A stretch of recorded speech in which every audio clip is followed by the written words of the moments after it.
Bien, bonjour à vous. Effectivement, Eric Carriger, moi je suis gériatre.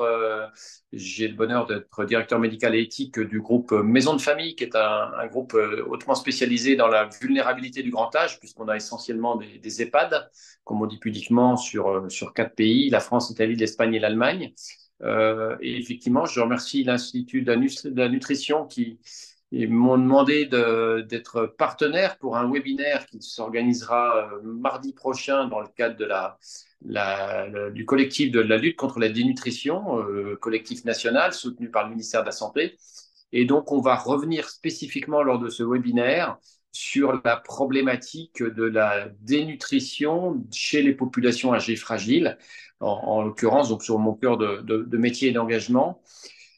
Et parmi les grands messages sur lesquels, à titre personnel, j'insisterai aux côtés des professionnels de l'alimentation, de la diététique, c'est pour ma part de rappeler que la dénutrition, c'est une maladie.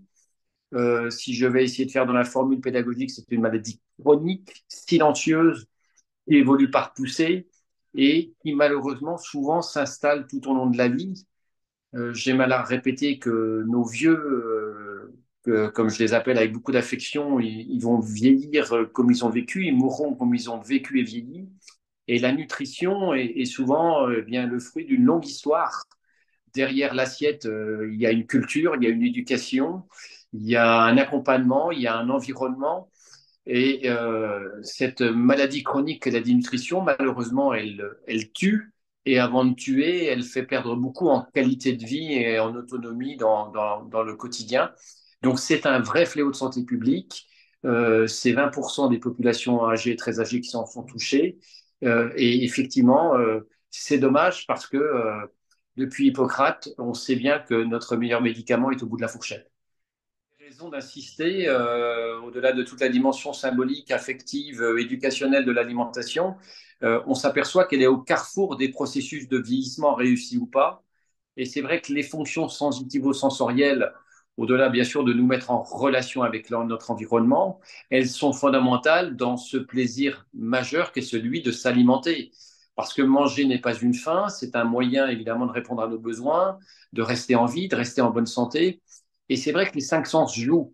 Alors, on pense bien sûr au goût et à l'olfactif, mais le visuel est important, l'auditif est important, le toucher est important.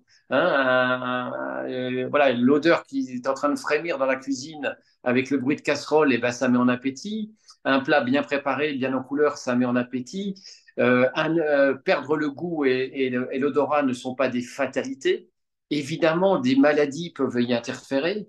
Évidemment, certains de nos médicaments fort utiles peuvent altérer le goût ou l'odorat. Évidemment, certaines maladies, on l'a vu avec le Covid, peuvent quasiment arriver à ce qu'on appelle une anosmie, à une perte du goût.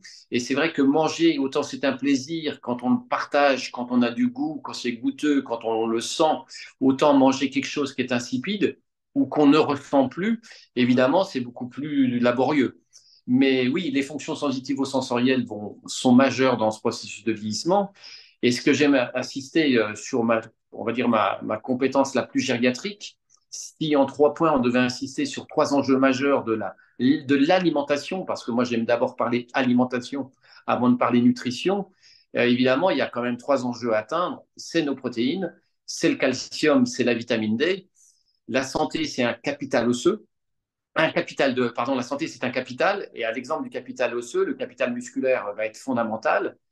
Et trop souvent, le muscle est aux protéines, ce qu'est l'os au calcium.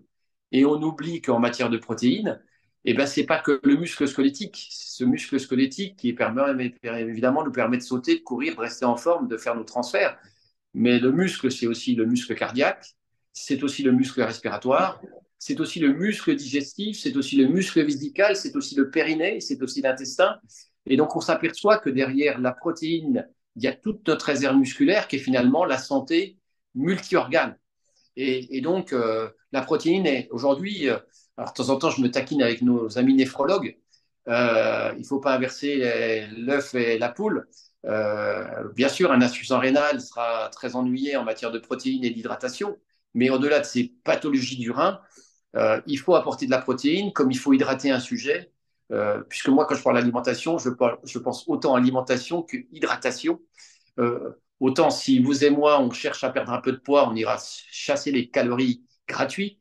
Autant quand je veux prendre du poids, ben, si j'ai plus soif à boire un bon verre de vin qu'à boire un verre d'eau plate, ben, buvons un bon verre de vin. Alors en fait, ce qui est vrai, c'est qu'on peut prendre l'activité physique, on peut prendre l'asthénie, on peut prendre un certain nombre d'actes d'autonomie. C'est vrai que sauf un gros accident aigu de la santé qui va donner d'ailleurs les aggravations voire pousser, tout se fait insidieusement. Et ce que doivent entendre nos auditeurs, nos lecteurs, c'est que la vieillesse n'est pas une maladie. La vieillesse est un facteur de risque. Il n'y a rien qui justifie qu'on soit fatigué.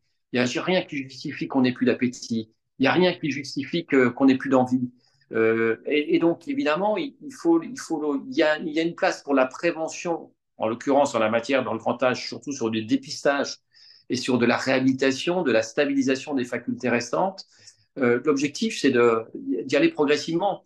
Je prends souvent l'image d'un estomac qui n'est plus sollicité, qui est un muscle tout particulier, notre machine à laver à prédigérer. Eh bien, évidemment, quand je suis né, quand nous sommes nés et que l'estomac était totalement au repos, puisque nous étions nourris, hydratés, oxygénés par le sang de maman et par le cordon ombilical, qu'est-ce qu'on va faire pour répondre aux besoins de l'enfant qu'un estomac qui n'est pas encore entraîné? Eh bien, on va fractionner, on va éduquer progressivement à l'effort le subdigestif à l'exemple de l'estomac. Et bien là, quand on remet à l'effort un sujet à marcher, on ne va pas lui faire le marathon en 8 jours, on ne va pas le faire remanger normalement en 3 pas matin, midi et soir en 8 jours. Il faut fractionner.